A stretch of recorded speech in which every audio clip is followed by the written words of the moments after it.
Welcome back, everybody. Today we're going to talk about Bathsheba Sherman, also known as the Witch of the Conjuring. For those of you that don't know, Bathsheba is one of the most prominent figures in the movie The Conjuring. She's the main antagonist. And for those who do know her story, she was actually based off of an actual woman from Rhode Island who was accused of being a witch in the 1800s. So today I'm going to tell you everything you need to know about Bathsheba Sherman, or as she's also called, the Devil's Daughter. But before I jump into it, make sure to give this video a thumbs up. Also, stick around until the end if you want to learn about the real-life witch trials that were happening during this time. Let's begin. In the movie The Conjuring, Bathsheba Sherman is depicted as a Satan-worshipping spirit that haunts the Perron family. After killing her own child as a sacrifice to the devil, she's banished to hell where she spends eternity. Then 200 years later, she returns to Earth to seek revenge on the family living in her former home. And as I said before, the character was inspired by an actual woman named Bathsheba Sherman, who was indeed accused of practicing witchcraft in the late 1700s in the town of Burrillville, Rhode Island. But the story doesn't end there. In fact, it gets much more interesting, because while doing research for this video, I came across a ton of information that suggests Bathsheba wasn't just a figment of Ed and Lorraine Warren's imagination. Oh no. Legend has it that Bathsheba Sherman is still out there seeking revenge on anyone who crosses her path. Now, I don't know about you, but that kind of scares me. So let's start at the beginning. Bathsheba Sherman was born in 1786 and was the daughter of a wealthy farmer. She grew up on the same piece of land that the Perron family would later move into, and she lived a normal life up until she got married. She first married a man named John Sherman. They had a son together who they named Isaac, but tragically, the boy died when he was only 4 years old. Soon after, Bathsheba divorced John and married her second husband, a man named James Sherman. Together they ran a farm, and things appeared to be fine for a while. But then rumors began to spread throughout the town that Bathsheba was practicing witchcraft, that she was having an affair with the devil. Allegedly, he visited her often in the form of a goat. If that isn't creepy enough, it gets worse. It's said that one day Bathsheba took her baby, who was only 2 months old, into the forest and sacrificed him to the devil. When townspeople heard about this, they confronted her and demanded that she leave, so she packed her things and moved out west.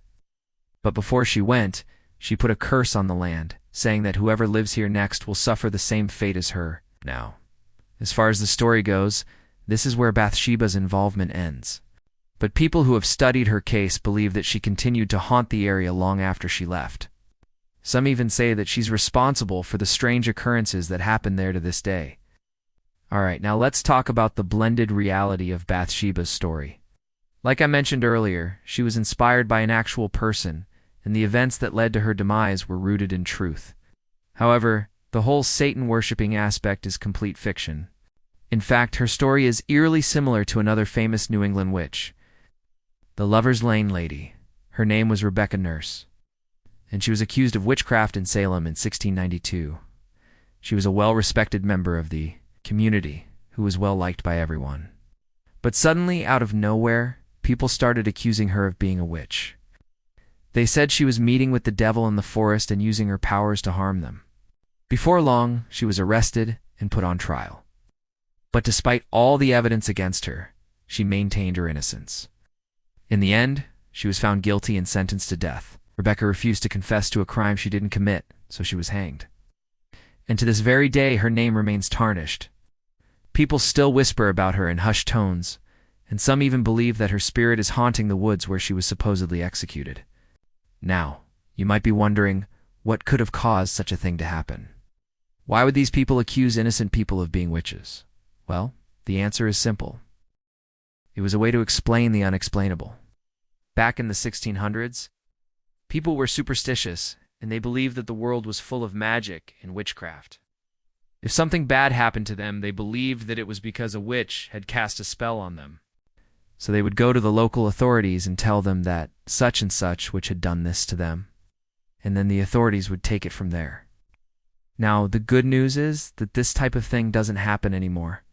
We've come a long way since the days of Salem, but the bad news is that there are still people out there who believe that witchcraft is real, and in some cases, they take it to the extreme.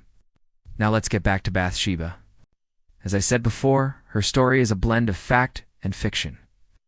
There's no denying that she was a real person who did some really bad things, but the whole Satan worshipping thing is pure Hollywood nonsense. Fortunately, people have bought into it hook, line, and sinker. And now she's become one of the most famous witches of all time. There are websites dedicated to her story, and people travel from all over the world to visit her grave. Some even claim to have seen her ghost walking around the forest near her old house. And let's not forget about the movie The Conjuring. It grossed over $300 million at the box office, and the sequel is just as popular. Everyone loves a good witch story. However, it's important to remember that there are other stories that deserve just as much attention. For example, there's the story of Bridget Bishop. She was the first person to be put to death for witchcraft in America. Or how about Martha Carrier? She was one of the many innocent people who were killed during the Salem witch trials. These women, and many others like them, are the real witches of New England. And while their stories may not be as exciting as Bathsheba's, they are just as important. If we don't remember and learn from our past, then we're doomed to repeat it. Now, I do know if Bathsheba Sherman was actually a witch, or if she just had a really bad reputation.